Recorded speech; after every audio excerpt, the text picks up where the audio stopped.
আজকে আমি তোমাদের রবীন্দ্রভারতী ইউনিভার্সিটির আমার যাওয়া জায়গাগুলোকে দেখাবো, যেখানে যেখানে আমি গেছি এখনো পর্যন্ত। এখন আমরা যাচ্ছি সঙ্গীত ভবনে। রবীন্দ্রভারতী ইউনিভার্সিটি, এটা হচ্ছে সঙ্গীত ভবন, এই বিশাল বিল্ডিং। এখানে ঢুকে দেখলাম লিফটেরও বন্দোবস্ত আছে, তো তোমরা যদি সিঁড়ি থেকে নাও যেতে চাও তো লিফটে করে যেতে পারো। যতটা পারবো তোমাদেরকে দেখানোর চেষ্টা করব। তো নতুন যেহেতু জানি না কোথায় কি আছে, তো চলো দেখাই। এখানে প্রতিটা সাবজেক্টের জন্য আলাদা আলাদা করে আছে, ফ্লোর আছে।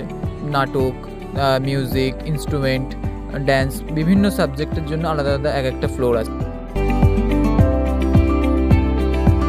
এবার তোমরা যেটাকে দেখছো এটা হচ্ছে আমাদের লাইব্রেরি। তো আমি এখনও যাইনি, ওপরে এখনও আছে, ফ্লোর আছে। তো আমরা যেহেতু এখনও লাইব্রেরি কার্ড করিনি, তো তাই জন্য যাইনি, জাস্ট দেখে চলে আসলাম।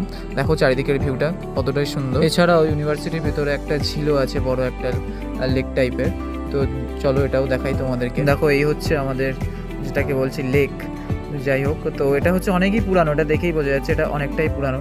চারিদিকের পরিবেশটা খুবই সুন্দর, খুবই শান্ত প্রকৃতির। চলো আজকের জন্য এইটুকু, পরের একটা নতুন ভিডিও নিয়ে আসবো। নেক্সট ভিডিওতে আমি আরও একটু বেশি কভার করার চেষ্টা করবো। তো চলো চ্যানেলটাকে সাবস্ক্রাইব করে রাখো তাহলে।